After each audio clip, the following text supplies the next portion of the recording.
Hey everybody, welcome to Pop Culture Philosophers. I'm Rockin Robbie Billups, and it's time for my top 10 comic books of the week.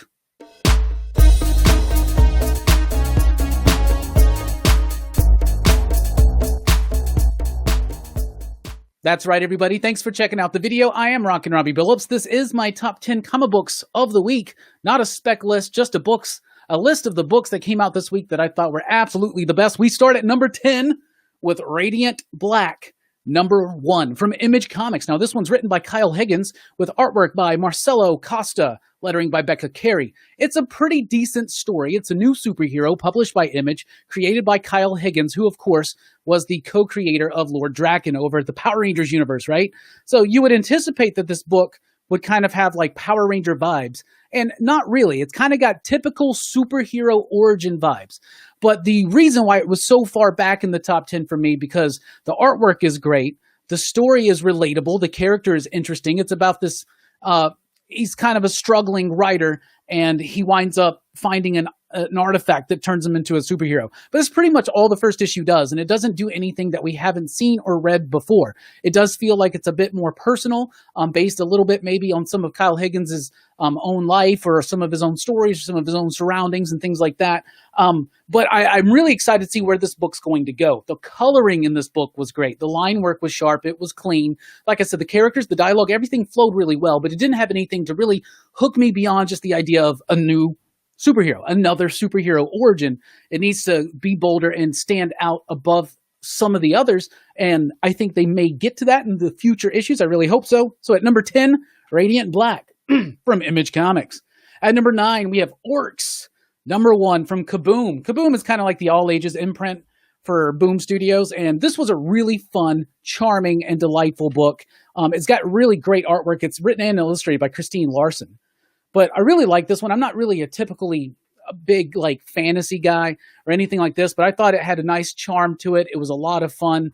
I enjoyed it immensely. And it's about basically this ragtag group of orcs that are on this mission, and it gets crazy, and they wind up in this big fight with squirrels, and the squirrels are like completely threatening. Like I said, it's very cutesy, but it's pretty fun and not so seriously. So not taking itself so seriously.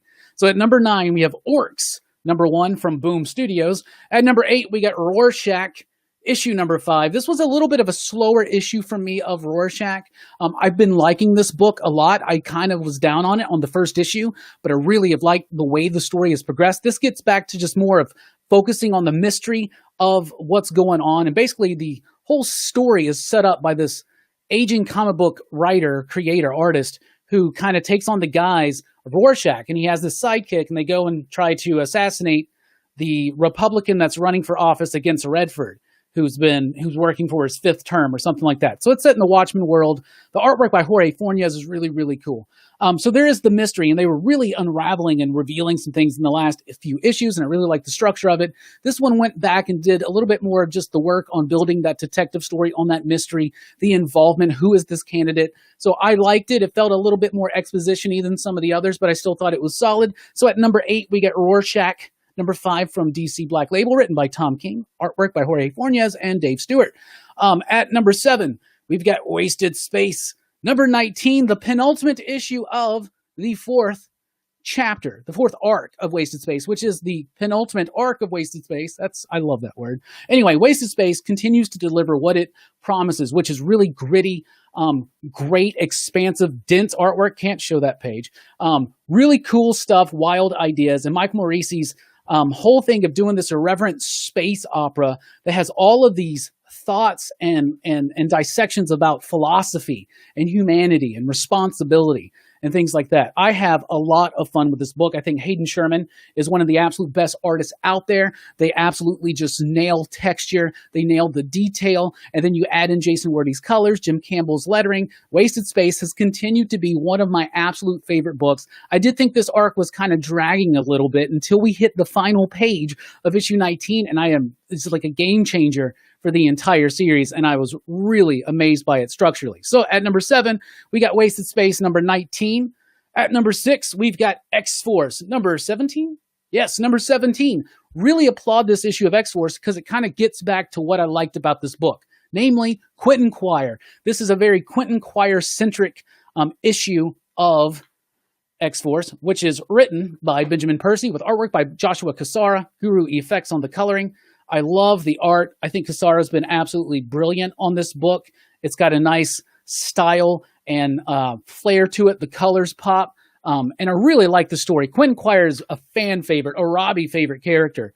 So I was really pleased to see him kind of have a spotlight role in X-Force. And if you notice, and if you've been reading it, X-Force characters die more often than the other mutants. And Quentin, in particular, dies more than any of the other X-Force members, including Wolverine. So this is kind of about the effect that it's having on him mentally. Maybe you start getting seeds of manipulation possible in there, but this was a really cool issue, and I'm glad that as much as I liked the overall nature of Ten of Swords, I'm kind of shaky on it, but I'm glad that the X books are now in Reign of X getting to focus back in on what they're doing, and this is continuing to build the mysteries that have been set up since day one. X-Force, number 17, number 6 on the top 10. Now we're getting to the top 5. At number 5, Future State.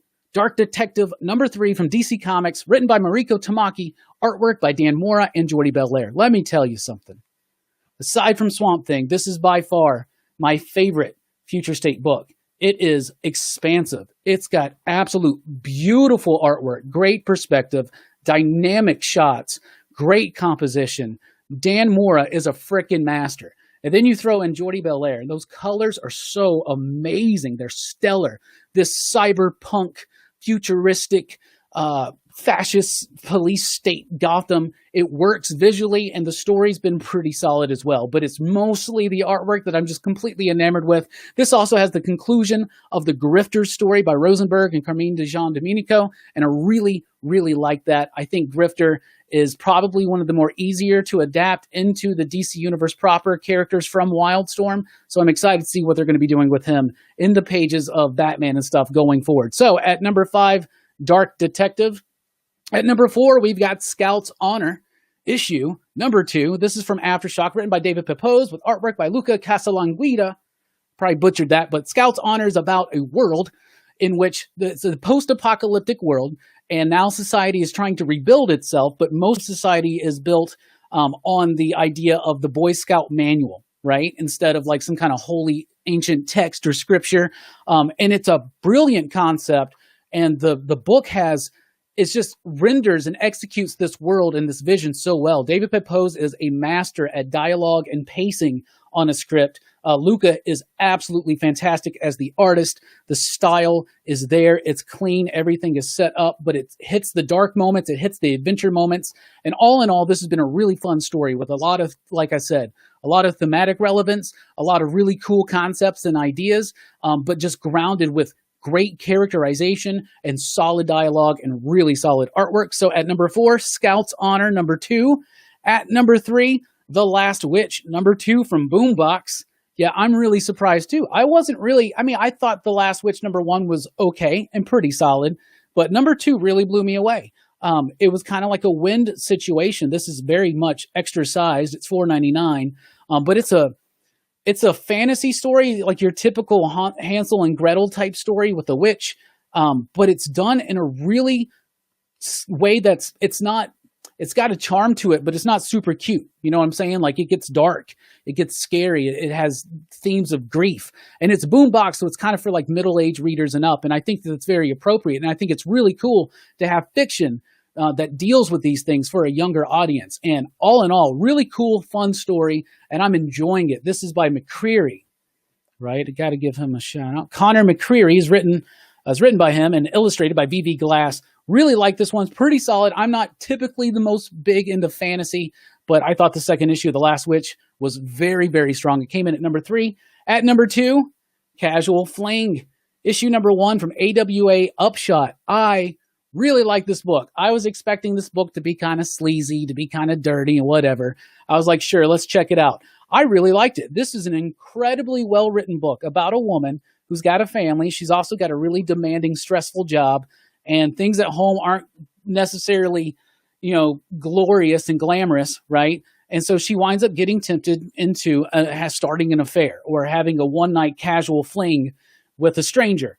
And of course, that can never go easy. I mentioned on the weekly comic book review, and I really stand by the statement, this is pretty much set up like a Red Shoe Diaries episode, but incredibly well written, incredibly well paced out, and the artwork is super solid. Dalibor Talajik is the artist. He was the artist on Hotel, so that's awesome. Jason Starr is the writer. He was the writer on Red Border. So I liked that. I liked both of their works, and it's coming together in Casual Fling. I really thought this was just going to be some kind of trashy, sleazy thing, but it was actually really, really solid. It's my number 2 pick of the week.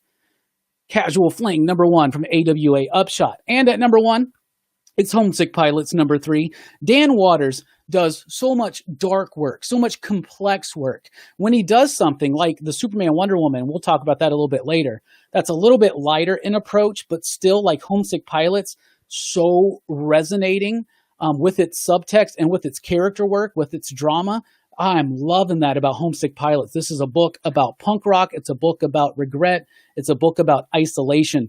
It's basically about this punk rock band, Homesick Pilots. They have this idea that they want to play a show in a haunted house, a house that nobody goes to. The lead singer, she goes into the house and they never see her again, like not for days and days and days. Things start spiraling out of control. Oh, by the way, the house can like get up and move around on its own or whatever. But now her and the house are like bonded, and she's hunting down the missing objects that are tied to ghosts that are part of the house. So it's about recapturing bits of yourself that you feel like you've lost in isolation and helping each other do that. And I think it's really profound. It's got great statements to say about subgenres of punk rock and the entire scene. I think Dan Waters is a fantastic writer. This is one of his easily most accessible comic books that he's written, but it still has the layers of complexity that we're used to, just with a different tone. And Casper Wingard on the artwork is just glorious. I love the coloring. I love the fun. It's got humor. It's got scary moments. It's got philosophical musings. It's really, really solid. And it's got lettering by Aditya Bidikar, who Bueller's in the house. And I know Bueller is a big fan of Aditya Bidikar, Tom Muller as the designer. So that's the top 10 of the week. So let's run through that one more time. At number 10, Radiant Black, number 1. At number 9, Orcs, number 1. At number 8, Rorschach, number 5. At number 7, Wasted Space 19. At number 6, XForce 17. Nice to see an X book hit the top 10 again. At number 5, Future State Dark Detective, number 3. At number 4, Scout's Honor, number 2. At number 3, The Last Witch, number 2. At number 2, Casual Fling, number 1. And at number 1, Homesick Pilots, number 3. That's my top 10 comic books of the week. Books I would highly recommend. Different stuff for everybody. Comics are for everyone. So there you go. Anyway, let me know what your favorite comic books of the week were. What was your pick of the week? What's your top 10, your top 5, your top 3, whatever? Let us know in the comments right now or in the live chat right now, and we'll be right back. Thanks so much for checking out the video. Please do like, share, and subscribe. Join us over at popculturephilosophers.com for podcasts and a whole lot more. I've been Rockin Robbie Billups. Thanks for rocking with us. Keep on reading.